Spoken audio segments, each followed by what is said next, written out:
Hey beautiful people, welcome to Earth Life Force, where we cover anything from the 3D physical realm to the spirit realm, because after all we are multifaceted beings. So this morning what I wanted to do is share with you my favorite pancake recipe. I came across this recipe many moons ago. I studied food technology or food science and nutrition, and I got to work work in the kitchen at Blue Ribbon at their factory, where we literally developed recipes during the internship that I had there.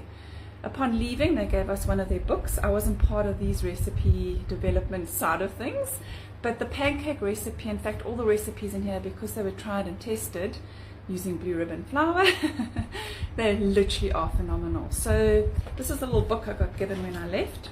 I don't even know if you can still get hold of this book. It's called the Blue Ribbon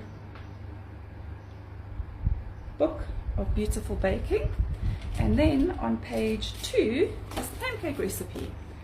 So please look down in the description box below, because I'll be sharing that recipe via Pinterest, and you can get all the details there. In the meantime, I'm going to quickly make them up for you. So let's take a quick look at the ingredients you'll need. You'll need a cup of milk. That's literally like a mug cup, so it's about sort of like half an inch off the top of the mug. Half a cup of water, a cup of cake flour, a teaspoon of baking powder, a teaspoon of sugar, a tablespoon of melted butter or full fat margarine, guys, like baking margarine or oil. Don't use the low fat stuff. 2 eggs and a pinch of salt. Afterwards, you're going to need a non-stick pan. Spray and cook. This is to sprinkle on afterwards, cinnamon sugar. Alrighty, so the next step is to add all the liquids into your bowl, or a bowl, fairly big one. So there's the cup of milk and the half a cup of flour, and then you're going to add the eggs. So guys, every ingredient in baking actually has a purpose. So eggs, believe it or not, contain an ingredient called lecithin, and that helps to bind the oil and the sort of liquid aspect so that they don't separate. And also when you add eggs to anything, just break them open in a separate bowl, because you never know if you could have a bad egg, which you don't get a lot lately these days, at least not in South Africa, and you add them one at a time. So I've done that with the one. So that one's fresh. I'm going to add it in here. Always use the back of a knife. It's straight, it's solid. If you use it on another surface, you're going to crack the shell in a weird place, or in weird sort of motion, or you're just going to crack it weirdly and it's not going to fall out, and pieces of the shell are going to end up in your bowl. So watch it. Let me see if I can do it. Okay, straight, crack. Okay, oh, into here. Also another fresh egg. And then you're going to whisk it until it's frothy.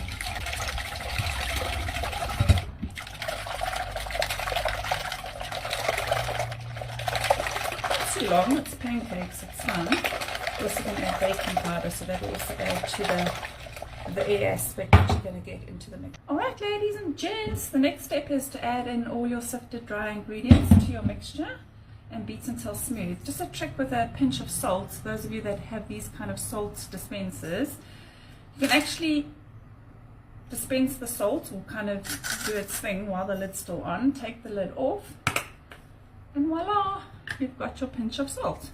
Okay, add that. Salt in itself adds flavor, and for those of you that make bread, salt actually helps to stabilize yeast, so it's actually a very important ingredient as well. So let's do that. I like to mix it slowly so we don't get lumps, little bit by little bit. Always use a whisk if you can, or if you've got a beater at home it helps. Don't overbeat though, because flour's got protein in it, and that's when you get sort of very sort of tough dough or bread, or it's not so light if you overbeat it. Right, and obviously the baking powder helps to add the air into the mixture. Some people think, oh, it's so weird adding baking powder to pancakes, but it's actually not, because it makes them fluffy.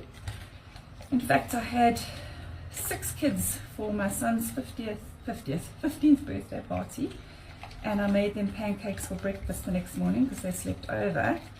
And the comments were, how did you make these Pancakes so light and fluffy. And yeah, so it's the baking powder that is literally the secret ingredient.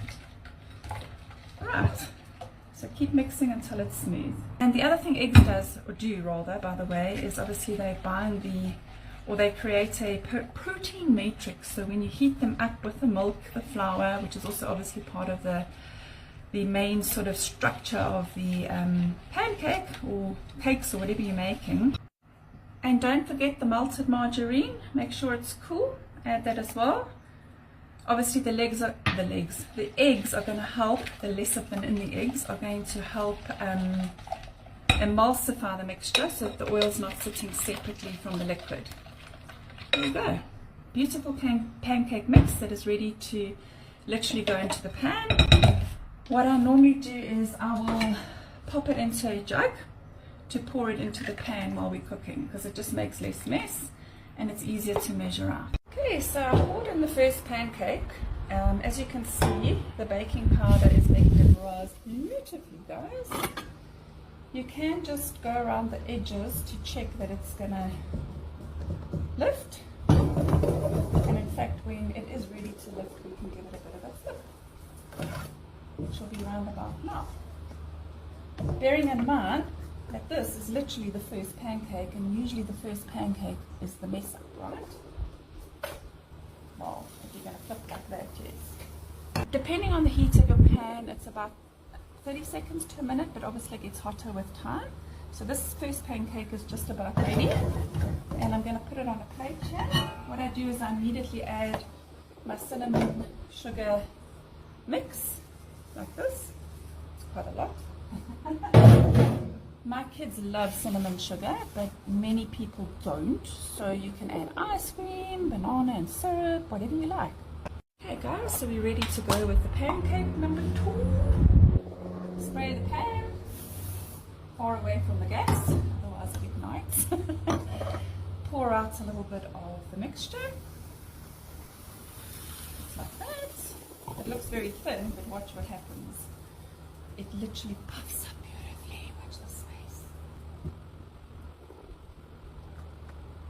And then what I do in between waiting is I'll just roll up the pancake and I put the cinnamon sugar mixture in.